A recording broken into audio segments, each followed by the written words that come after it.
Sir আসতে পারি? কেন তুই ওখান থেকে দিবি নাকি ইন্টারভিউ? কাল দিকেই তো বলছি। নেন স্যার আমার সিভি।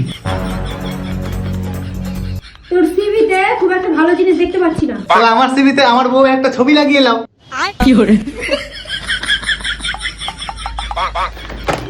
আবে বোকা, তোকে যেইটুকু বলতে বলেছি তুই সেইটুকুই বল।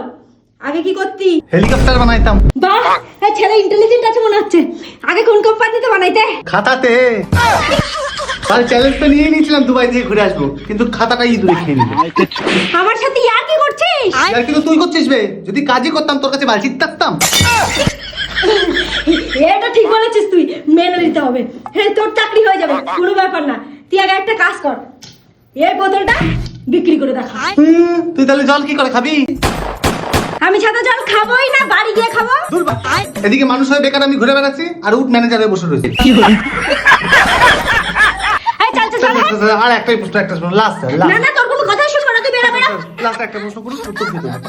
হ্যাঁ ঠিক আছে, তোকে অত রিকোয়েস্ট করতে হবে না। তোকে দেখে আমার একটু মায়া লাগছে। আমি লাস্ট একটাই প্রশ্ন করছি, ঠিকঠাক উত্তর দিবি, ঠিক আছে? আমাদের কোম্পানির কি এমন কাজ করলে কোম্পানিটার উন্নতি হবে? উন্নতি?